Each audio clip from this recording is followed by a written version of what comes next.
Olá, espectadores da BMC News, eu sou Mário Goulart e estamos em mais um episódio de O Analista Visita. Dessa vez visitando a cidade de Franca, interior de São Paulo, norte do estado de São Paulo. Franca já foi conhecida como a capital brasileira do calçado, mas hoje faz muito mais coisa, acho que até um pouco em função do desenvolvimento aí da indústria de calçados, faz muitas coisas interessantes. E a gente vai conversar hoje com o Eduardo Nassar, que é fundador da Nanoboost, uma empresa que desenvolve nanopartículas para uma série de aplicações. Eduardo, muito obrigado por nos receber aqui. E eu queria que você começasse contando para a gente um pouco da sua trajetória até chegar aqui. Você foi professor aqui na universidade. Conta a tua história, primeiro.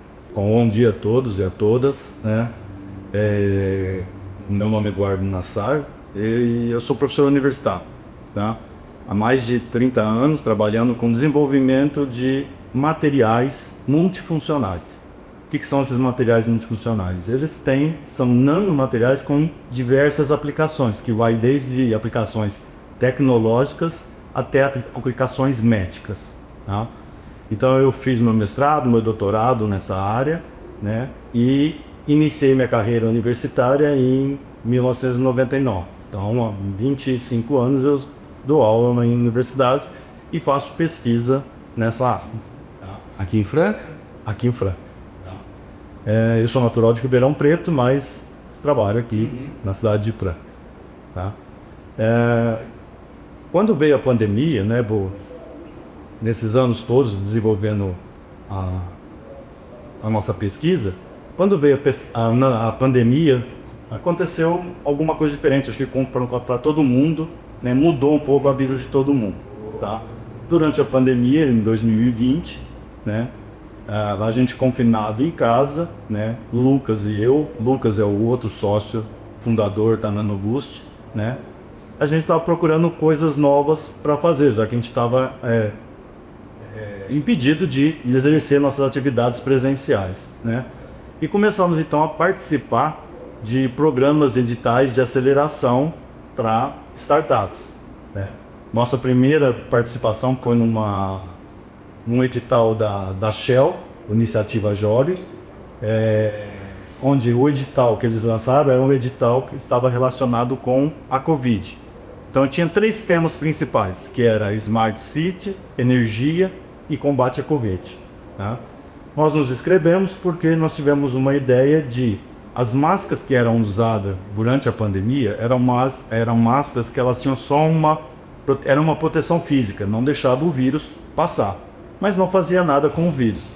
Então a nossa ideia foi colocar agentes antimicrobianos, né, na máscara para que, além de barreira física, matasse o vírus também. Nesse edital nós somos contemplados, classificados em todo o Brasil e ganhamos na nossa linha como primeiro lugar no combate à Covid. Fizemos uma aceleração e recebemos um fomento. Esse fomento foi onde a gente resolveu abrir a startup. Né? Com esse dinheiro nós montamos a startup, regularizando a startup. E a partir daí nós começamos então a trabalhar nesse projeto de produção de materiais para vários, usar o nosso conhecimento científico adquirido durante anos na pesquisa em prol da sociedade, trazer a ciência para a sociedade, como aconteceu durante a pandemia em vários setores aí. Tá? Como a gente trabalhava na pesquisa, a gente tinha uma linha de pesquisa que era materiais luminescentes. O que são esses materiais luminescentes? Eles absorvem uma determinada energia e devolve essa energia em forma de luz, né? E na época o Sebrae lançou um programa chamado Catalisa ICT, que era justamente trazer a ciência, professores, doutores, né, pesquisadores, para trazer as suas ideias para o mercado. E esse projeto nosso, a gente desenvolveu um produto que absorvia a radiação ultravioleta e infravermelho. Então a luz que chega do sol hoje, né, ela chega na forma de luz ultravioleta, visível e infravermelho. A luz visível ela é usada já nas placas fotovoltaicas, né? E o infravermelho e o ultravioleta, eles não tinham função nenhuma, só atrapalhava a conversão da energia solar em energia elétrica. Então esse produto nosso, esse projeto de modo, essa partícula, ela consegue absorver a luz infravermelha e a ultravioleta e transformar em visível. Então isso faz com que aumente a carga de luz visível para as placas fotovoltaicas. Consequentemente, aumenta a produção de energia elétrica. Então nós participamos desse projeto, também recebemos um fomento a partir disso, né? E nesse meio tempo a gente vinha conversando com o Grupo Amazonas aqui de Franca. O Grupo Amazonas, eles têm uma expertise em polímeros. Então a ideia era juntar as duas startups, pegar os nossos materiais, converter a radiação infravermelha e ultravioleta em visível, colocar em um polímero e colocar sobre a placa solar. Então essa foi a ideia inicial de conversar com o Grupo Amazonas, né? E aí nós começamos a fazer esse trabalho em colaboração, tá? Com os comentários que a gente recebeu, em 2023 a gente participou do Centelha, um programa da FAPESP e da FINEP. Né? Também recebemos um fomento, né? Fomos classificados entre várias startups e recebemos um fomento e conseguimos verba para montar o nosso laboratório. E aí, na conversa com a Amazonas fez essa proposta para a gente montar o laboratório dentro da Amazonas. Em contrapartida, a gente ia dar uma assessoria, né, na área de química. Nós somos químicos, na área de química para a Amazonas, tá? E foi por isso que a gente está aqui dentro da Amazonas, né? Com esse projeto, o Catalisa, o SEBRAE e o Ministério da Ciência e Tecnologia, o Ministério do Meio Ambiente, selecionaram dentro das startups, né, assistida pelo SEBRAE, né, eles selecionaram 20 startups para apresentar os seus projetos com relação à energia na COP27, que ocorreu em 2022 no Egito. Então nós fomos selecionados e fomos apresentar esse projeto de conversão de energia, né, na COP27. Você consegue quantificar o aumento de eficiência da conversão de energia das placas com essa combinação do polímero Amazonas e das micropartículas, das nanopartículas da NanoBoost? Sim, a gente tem testes laboratoriais, né, que mostraram que a eficiência da produção de energia aumenta em 13%. Então, se a gente pensar 13% é um valor pequeno, mas as placas solares comerciais, elas conseguem converter no máximo 25% da luz solar. Então, seria uma conta por cima assim, 25% mais 13% da película que a gente está desenvolvendo junto com a Amazonas. Chega aí uns 29%, já é bem razoável, né? Você consegue porque assim, além dessa a radiação ultravioleta, na verdade, o que ela faz com a placa solar? Ela aquece a placa solar. E quando ela aquece, ela diminui a eficiência. Então, com a nanopartícula absorvendo o ultravioleta, ela não vai aquecer. Então a gente ganha em dois pontos. Um é a conversão de radiação visível, o espectro visível, e a outra é não deixar a placa aquecer. Conta um pouco mais de outras aplicações que vocês desenvolveram aqui, que tem bastante coisa. Então, voltando no material antimicrobiano, que foi aonde a NanoBoost começou, né? Quando a gente começou a desenvolver o material antimicrobiano, a gente viu que no mercado já existia bastante materiais antimicrobianos por causa da pandemia, né? Só que até hoje, eles são vendidos, né, na forma líquida.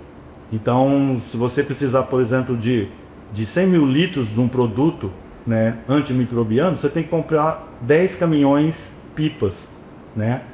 Aí a inovação do nosso projeto foi fazer esse material no estado sólido. Nós desenvolvemos esse material no estado sólido. Então, se você precisar, por exemplo, dos 100 mil litros, você precisaria comprar somente 1 quilo do nosso produto. E aí não precisaria comprar a água nossa, né? Aí o próprio cliente usaria a água dele. E está à disposição dele. E basicamente, eu acho que o grande pulo do gato aí é logística, né? O que poderia ser trazer, o que precisaria de uma transportadora para trazer 10 caminhões-pipa, pode ser trazido por um motoboy com uma caixa de 1 quilo do produto. Sim. Essa foi a grande pegada. E assim, nós já tivemos conversas com outras empresas no Brasil que produzem esse material antimicrobiano e eles ficaram de boca aberta, porque teoricamente são nossos concorrentes, né? Porque eles não conseguiram desenvolver esse processo, né? Então esse processo nós estamos em fase de patentear, né? Para evitar futuros problemas, eu acho. Mas eles ficaram assim, eles estão meio incrédulos de como esse produto pode ser produzido. Mas isso são anos de experiências na pesquisa, né? Então a gente faz pesquisa, eu passo mais de 30 anos, o Lucas há 20 anos. Aliás, o Lucas foi meu aluno de graduação, meu aluno de mestrado, né? Então a gente trabalha com isso já há muito tempo. Então é tudo a experiência, né, que a gente adquiriu durante esse tempo de pesquisa. Nós estamos conversando com o Eduardo Nassar, fundador da NanoBoost, empresa que desenvolve uma série de nanopartículas para aplicações do agronegócio e da geração de energias limpas.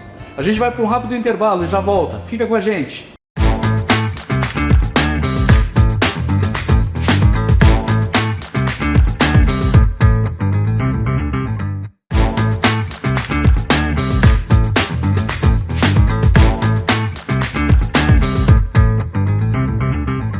Muito bem, espectadores da BMC News, estamos de volta aqui com o Eduardo Nassar, fundador da NanoBoost, empresa que desenvolve nanopartículas para uma série de aplicações. Eduardo, você falou muito aqui do Covid-19, que é um vírus, né? E aí você falou, puxa, mas nosso desenvolvimento foi muito na área dos antibacterianos. Como é que bactéria não é vírus, como é que essas coisas se relacionam aí e o antibacteriano é eficaz contra o vírus? Bom, falando um pouquinho de história, né? Os metais nobres, prata, ouro, cobre, eles já são conhecidos há 2000 anos como antimicrobianos em geral. Então, por exemplo, os gregos, né, eles usavam vasos de cobre, de prata, para guardar água, porque ele sabia que a água ia ser purificada ali dentro, tá? Então isso já era bastante conhecido. E é lógico, com a evolução da tecnologia, descobriu-se que as partículas de cobre, prata e ouro, por exemplo, eles penetram dentro das células das bactérias, dos vírus, dos fungos, de uma maneira muito mais fácil. E quanto menor a partícula, a entrada dessa partícula na célula é muito mais fácil, não consegue agir, né? Tem alguns mecanismos de ação no DNA, na mitocôndria, né? E consegue matar. E esses materiais, esses metais, eles têm algumas especificidades, ou seja, assim, alguns são muito bons para matar bactérias. Bactéria nós temos basicamente dois tipos, a gram-positiva e a gram-negativa. Está relacionado com a membrana, né, da bactéria. Então, metais, tem alguns desses metais, eles penetram muito mais fácil na gram-positiva do que na gram-negativa, por causa de cargas elétricas que tem nos organismos, tá? E aí, então, como a gente tem essa seleção, esses materiais, que eles são antimicrobianos para diferentes tipos de micro-organismos, né? Então, a gente sabe hoje que, por exemplo, o cobre é muito bom para matar fungo, para ser fungicida. Até que quem conhece, quem tem piscina em casa, usa um material à base de cobre para poder limpar a piscina, né? A prata é muito boa para matar bactérias, tá? Então eles têm algumas especificidades assim, tá? E aí a gente descobriu, por exemplo, que o cobre ele é muito bom para matar o fungo que dá no café, que é conhecido como ferrugem do café, né? E isso afeta diretamente na produção, né? Então aí a gente desenvolveu um produto à base de cobre, de nanopartículas de cobre, para combater o fungo do café, tá? A prata a gente desenvolveu, ela é muito boa contra bactérias. Então a gente fez testes no laboratório com nanopartículas de prata e elas tiveram uma ação muito boa, principalmente contra superbactérias, que é uma preocupação hoje nos hospitais. Antibiótico não resolve. Sim, que aí os hospitais hoje, uma pessoa que vai ser internada para uma cirurgia, ela fica 2 dias no máximo dentro do hospital, por causa das superbactérias que não tem um antibiótico específico para combater. Sim. Então a gente está desenvolvendo esses produtos assim, direcionando para essas aplicações. Nós temos um outro produto também, além do café, para combater a verruga bovina, que é uma verruga que dá nas vacas, né, principalmente vaca leiteira, né, e ela consegue secar, e isso é um vírus, e esse produto também está atuando. Além de atuar também, o outro produto que a gente desenvolveu também, todos com nanopartículas de metais, né, para mastite bovina. Mastite bovina, assim, quem é da área, quem conhece, né, se uma vaca pegar a mastite, se ela produzir 20 litros de leite por dia, você tem que jogar todo o leite fora e isolar o animal. Então são vários programas que tem. E aí a gente, então, como a gente desenvolveu a metodologia de obter esses materiais no estado sólido, a gente foi adaptando as nossas metodologias para cada um desses produtos que a gente tem desenvolvido. E eu acho que vocês cobrem aí as duas áreas mais relevantes no Brasil hoje, né? Que são justamente o agronegócio e a geração de energias limpas, né? Com as placas solares. Conta um pouquinho pra gente como é que foi como é que começou essa migração de vocês para o agro e o que vocês têm obtido até agora.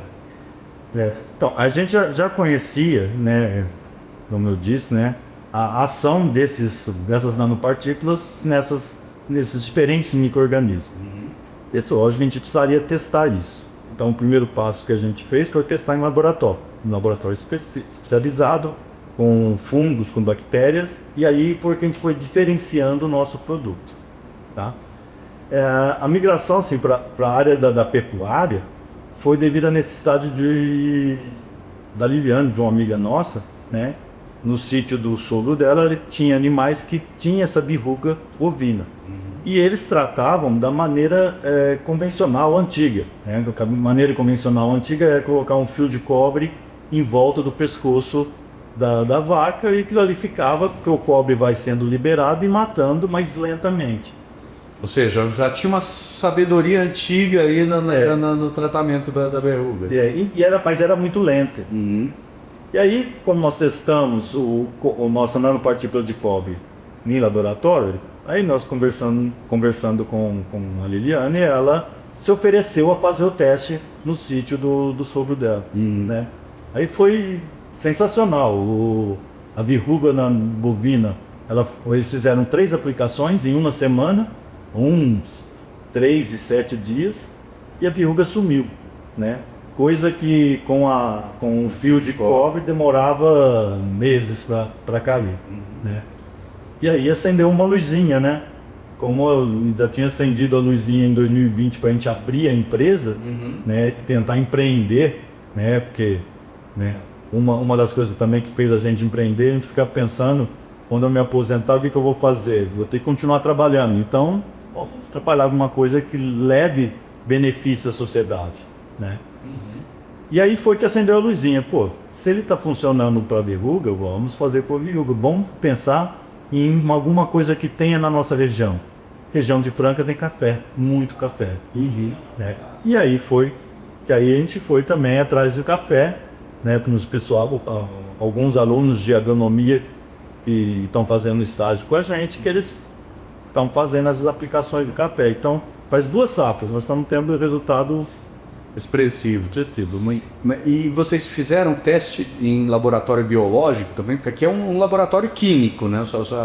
Estamos aqui batendo um papo dentro do laboratório químico.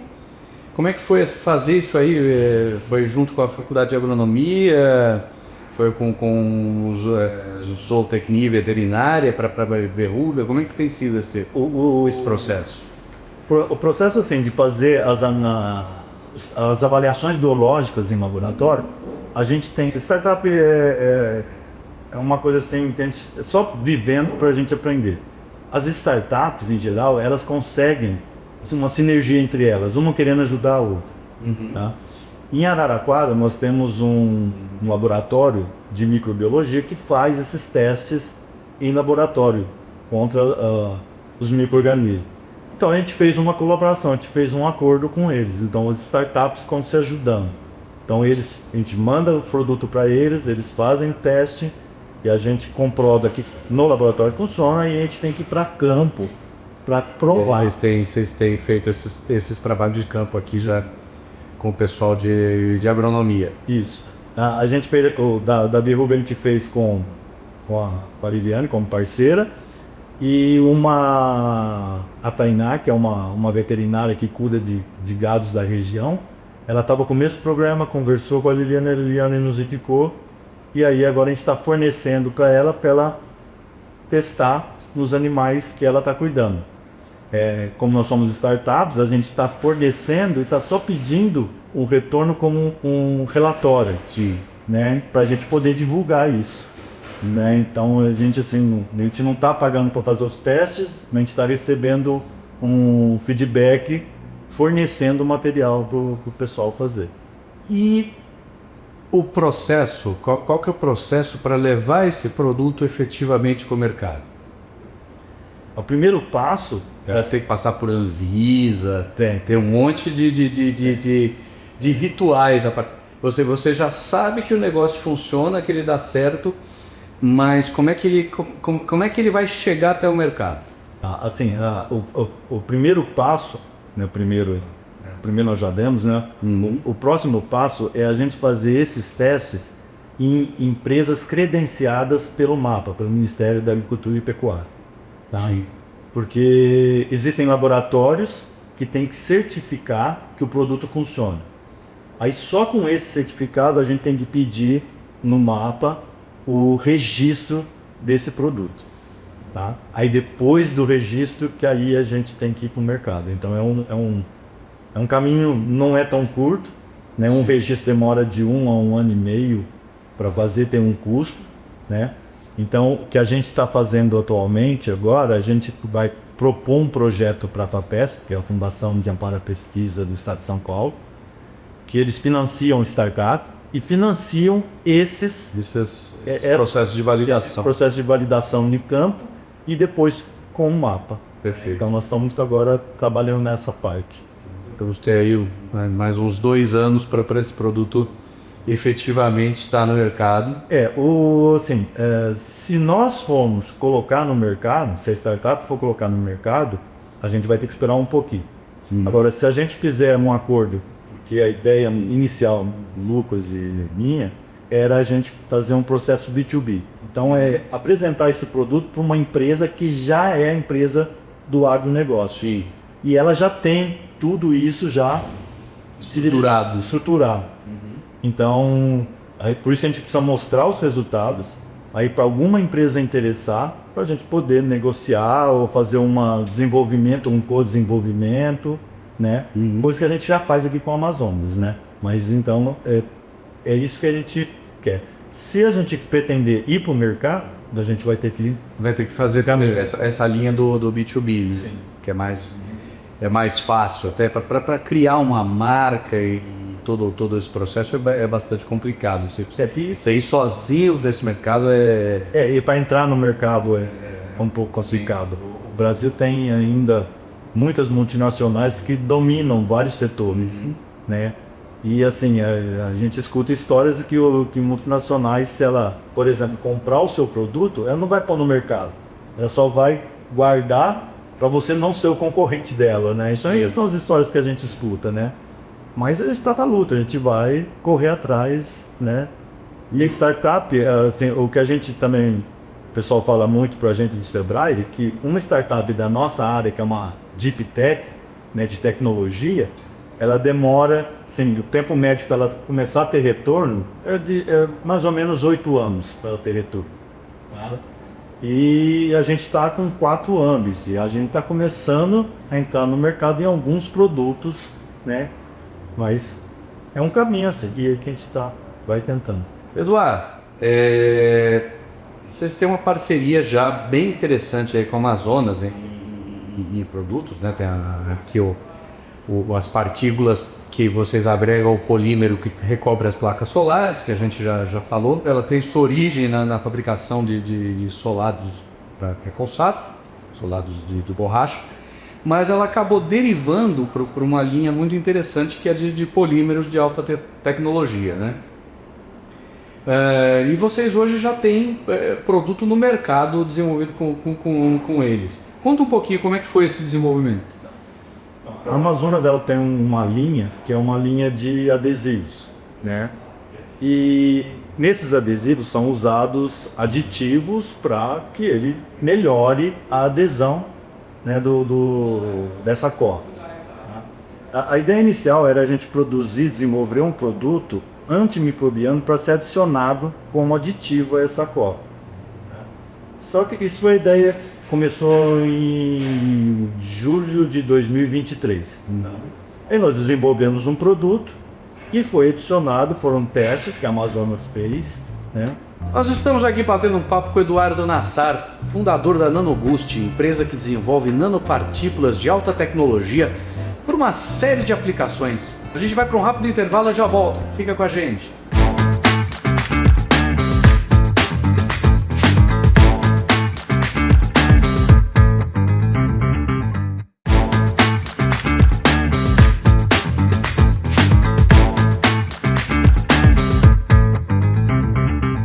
Espectadores da BMC News, estamos de volta aqui com o Analista Visita.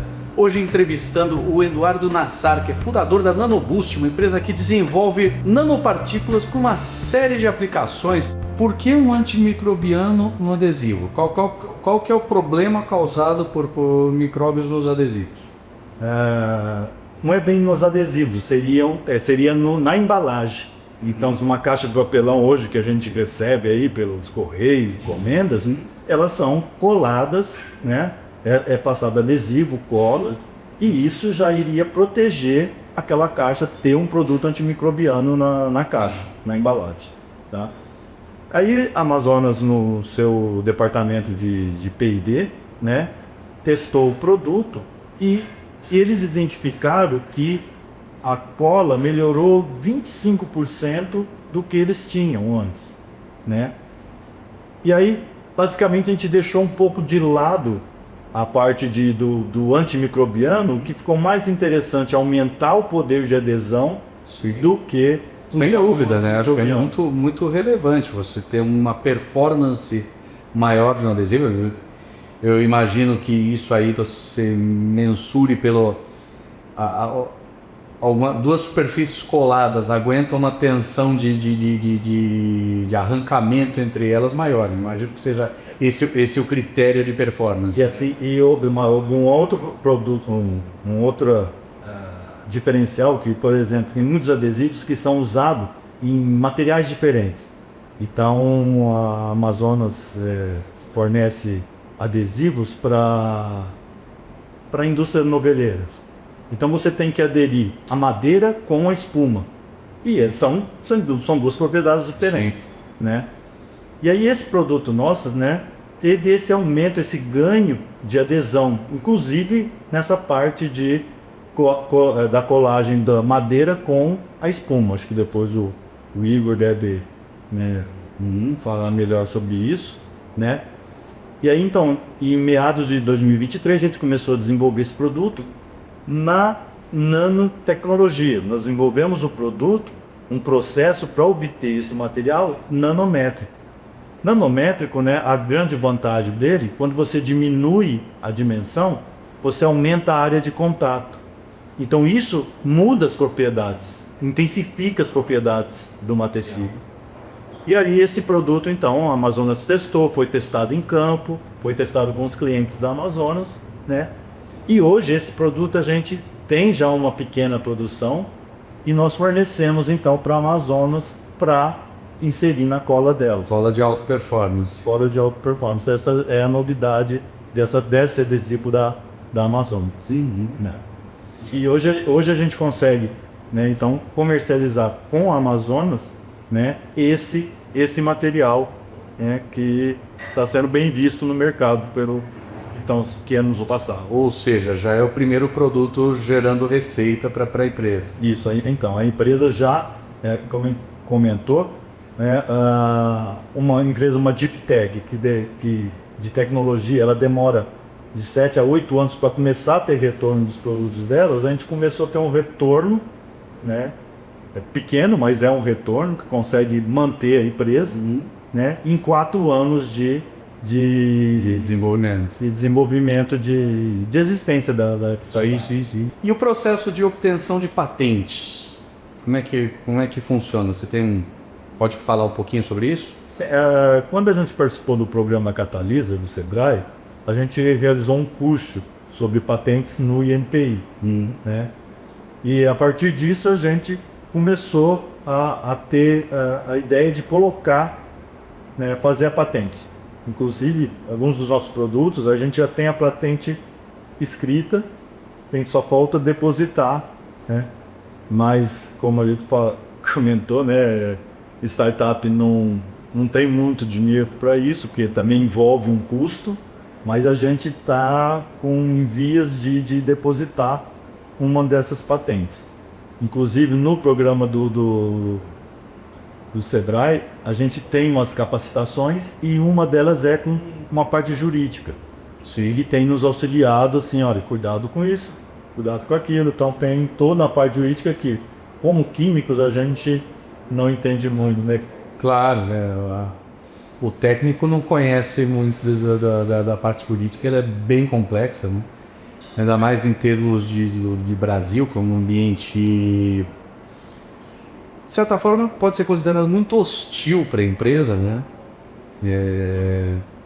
Realmente é bastante difícil para quem tem background puramente técnico, né? A gente, as startups de tecnologias que saem da universidade, algumas não sobrevivem justamente devido a essa parte, né? Então, como que é o mercado? O que como que o mercado vai te receber? Qual é o valuation da empresa? Então, essas coisas, quem é o técnico, ele tem que fazer capacitação. A gente faz capacitação direto, né? Com relação à parte jurídica, à parte comercial, à parte de gestão, né? Porque se deixar o Lucas e eu dentro do laboratório, a gente faz qualquer coisa, mas saiu dali a gente está perdido. Isso envolve muitas startups. Valuation é fundamental, né? Eu sou analista de valores imobiliários e valuation é fundamental. Você precisa saber ter pelo menos uma visão de quanto a sua empresa vale. Então, por isso a patente, no início a gente não gostaria de pedir patente, a gente queria ficar em segredo industrial, mas aí a gente percebeu que uma patente, duas, isso agrega muito no valuation da empresa, assim, vai somar com o valuation. Eduardo, dentro dessa tua jornada empreendedora, eu imagino que você teve vários desafios e vários momentos em que você falou, não, isso não vai dar certo, deixa eu parar, deixa eu voltar, ficar só dando aula, porque isso aqui eu tô gastando energia e as coisas não estão funcionando. Qual foi o grande momento de desafio para você? A empresa foi fundada em outubro de 2020. Então, ali quando a gente começou a fazer as capacitações, as mentorias, as palestras, a gente olhava por aqui e falava assim, que mundo que é esse que eu não estou entendendo nada que essa pessoa está falando, tá? Mas aí, 2020, ou entrou 2021, o Lucas e eu olhava com o outro e falava assim, esse ano vai, né? Chegava no final do ano, não acontecia nada. Então 2021 a gente ficou já com o pé atrás. Não, vamos dar mais um tempinho. 2022 fazendo os programas que a gente passou, os editais. Não, Lucas, se não der certo até 2022, final de 2022, eu vou desistir, né? Aí não desistimos, né? Batemos o pé, continuamos Então esses foram os dois gargalos, 21 e 22. Ainda mais quando a gente estudava assim, que uma Deep Tech, uma de tecnologia, vai demorar. Pô, não tem paciência, não tem idade para esperar isso, 8 anos para ir. Aí em 2023, vamos dar mais uma chance em 2023. Aí em 2023 foi o que eu contei com a Amazonas, foi que a gente conseguiu desenvolver o produto para a Amazonas e que começou a ter uma receita. E aí deu uma animada, né? 2024 nós continuamos com essa receita com a Azoto Amazonas. Nós entramos nesses programas, assinamos mais uns 2 NDA, nós temos um NDA com a Vulcabras, temos um NDA com a Unipar, né? Então deu uma animada, né? E aí começou a entrar um pouco de dinheiro para manter a empresa. E aí agora a gente parece ter uma tomada, assim, né? Nós vamos continuar. Mas 21 e 22 foi meio difícil, ainda mais que ainda estava meio pandemia, meio fechado. Então tudo meio nebuloso ainda, né? E aí, mas agora a gente tá animado. Que coisa boa.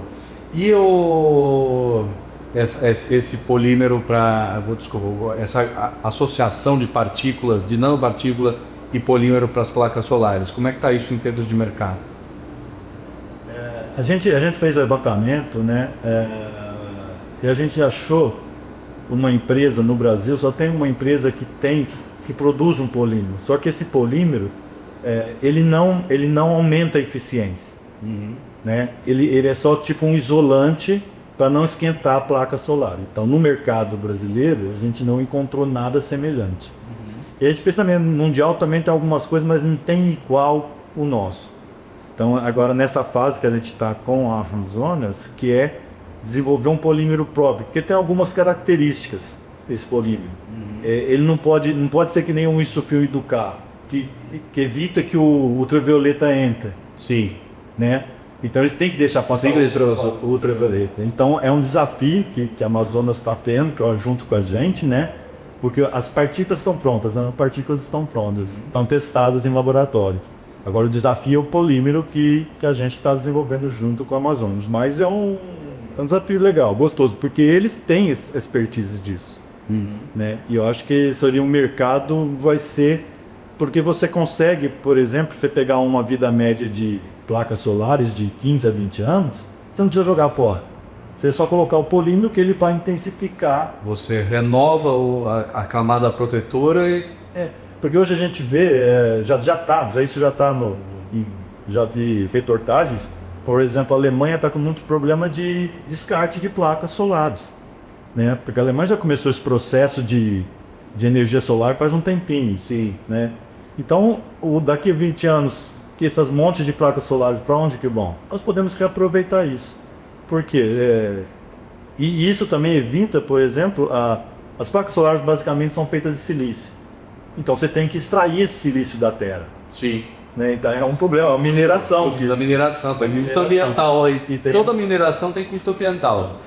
E aí isso faz você renovar. Então, no mês da sua placa solar, da sua casa, durar 20 anos, ela vai para 30 anos.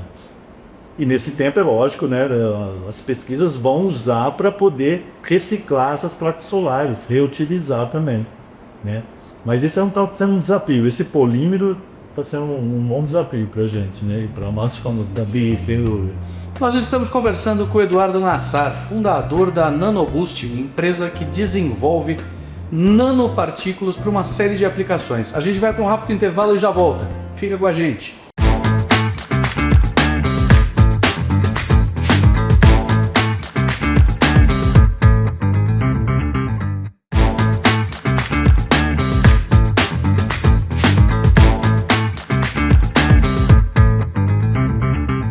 Bem, espectadores da BMC News, estamos de volta aqui com o Eduardo Nassar, CEO e fundador da NanoBoost, empresa aqui em Franca, interior de São Paulo, que desenvolve nanopartículas para uma série de aplicações.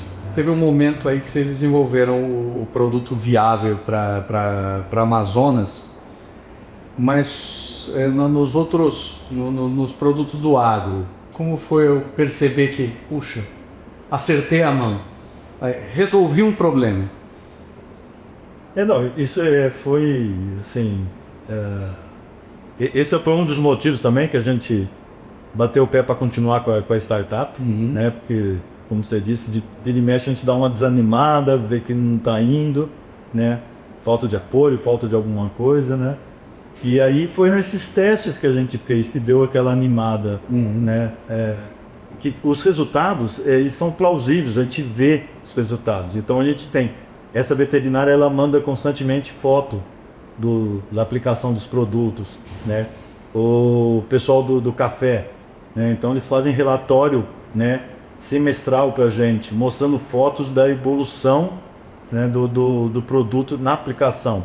E do café é bem interessante porque eles estão fazendo o teste comparando com um produto comercial de empresas multinacionais.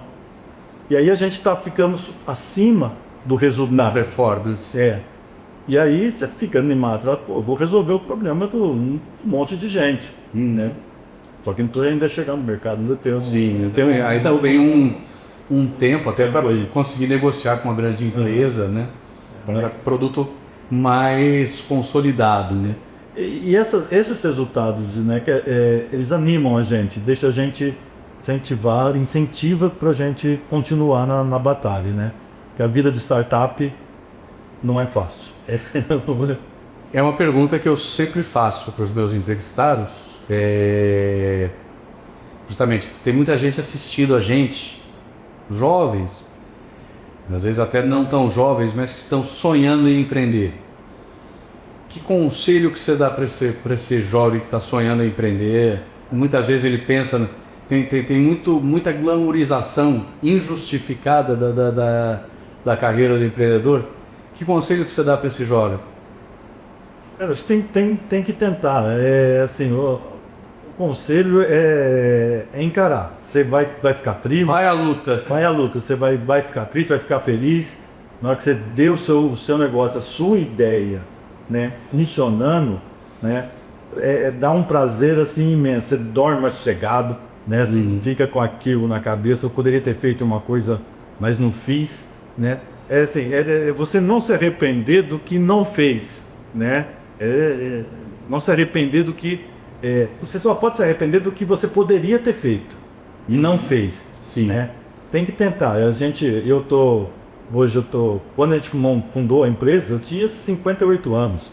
Falei, pô, o que esse velhinho vai fazer aí? Não, vamos encarar, 58 anos. Né? Empreender não é só para jovem, tá?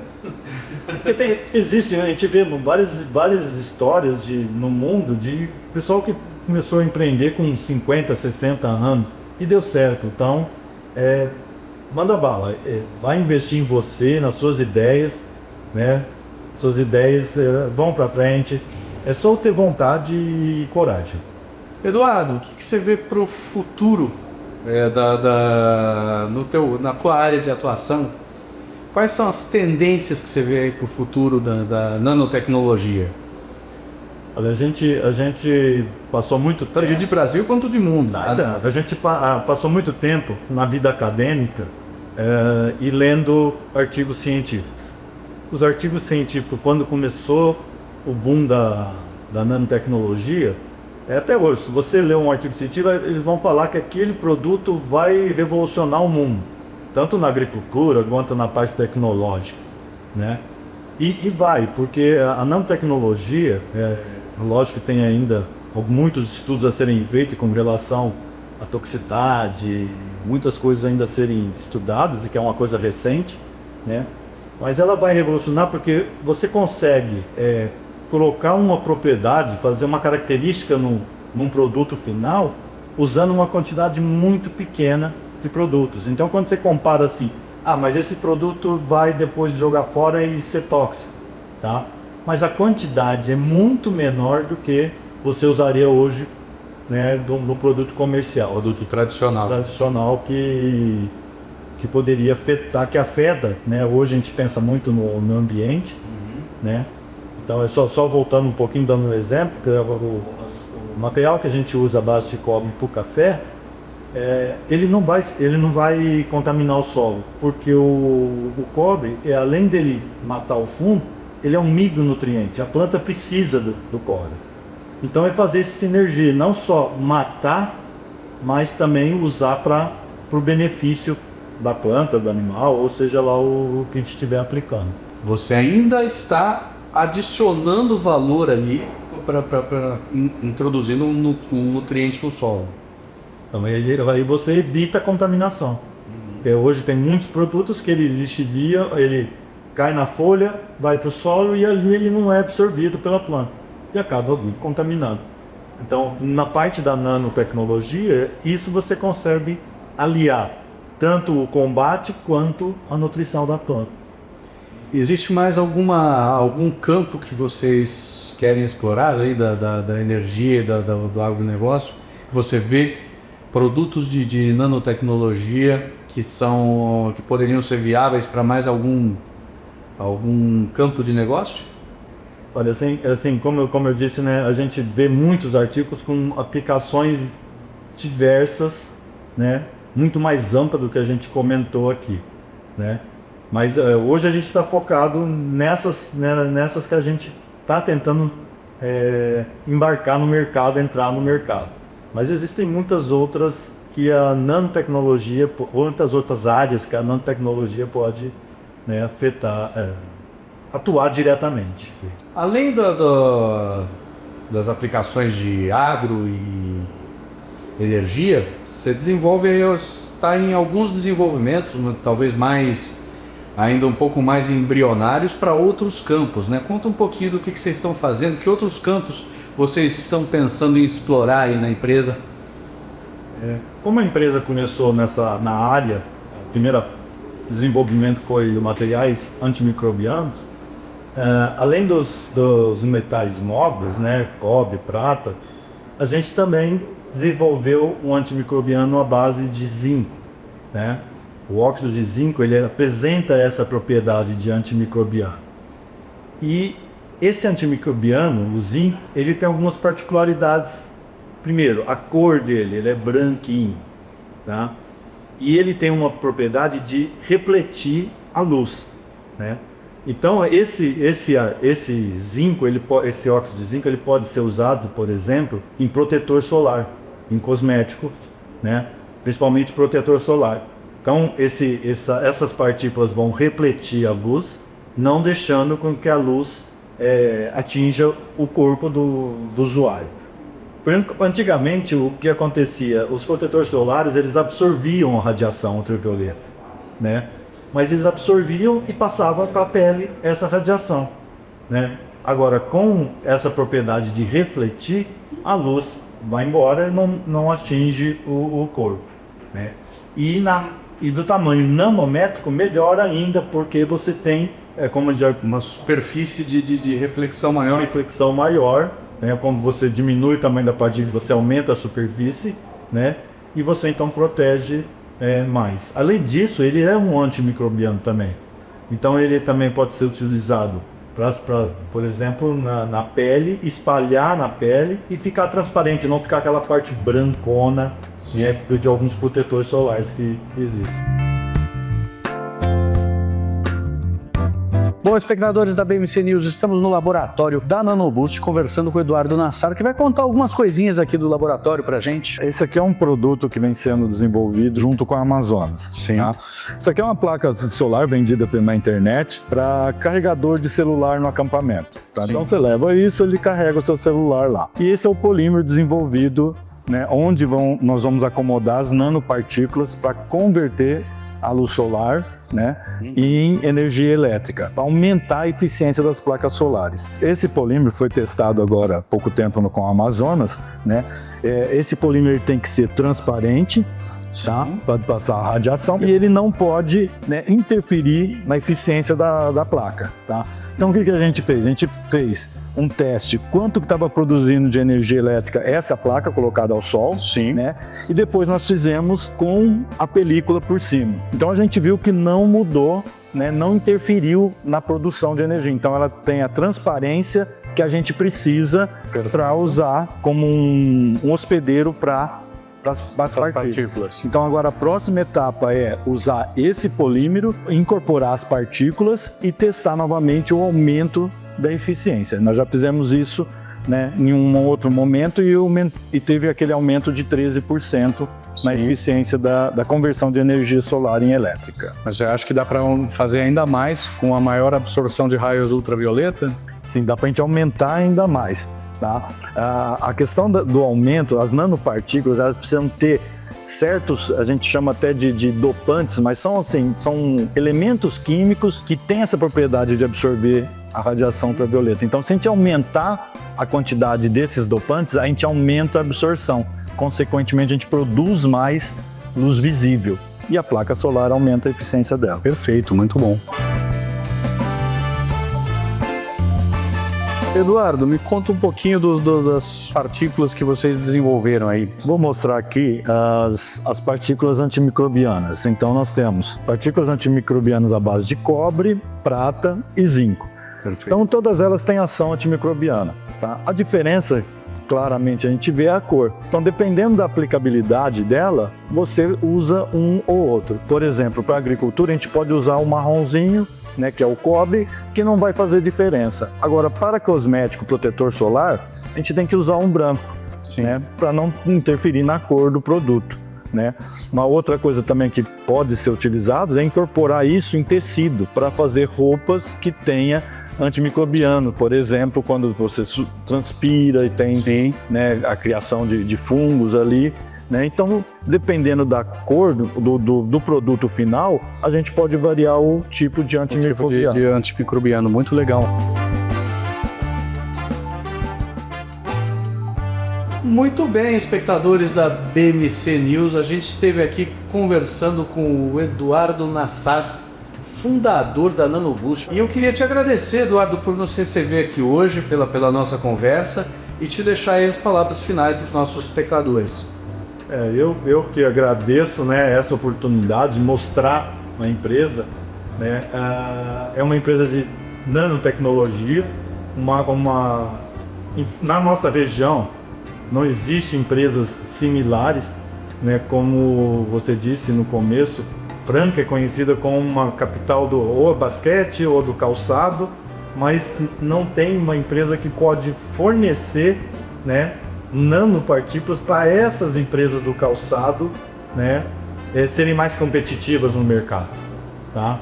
Então foi assim, um ganho para a cidade, né, e espero contribuir com o avanço tecnológico da cidade de Itomo. Muito bem, muito obrigado. Obrigado por nos receber mais uma vez. O Analista Visita de hoje fica por aqui, mas semana que vem a gente volta trazendo mais iniciativas interessantes ligadas à inovação, à tecnologia, ao empreendedorismo, a carreiras. Obrigado pela sua audiência e até semana que vem. Um abraço, até a próxima.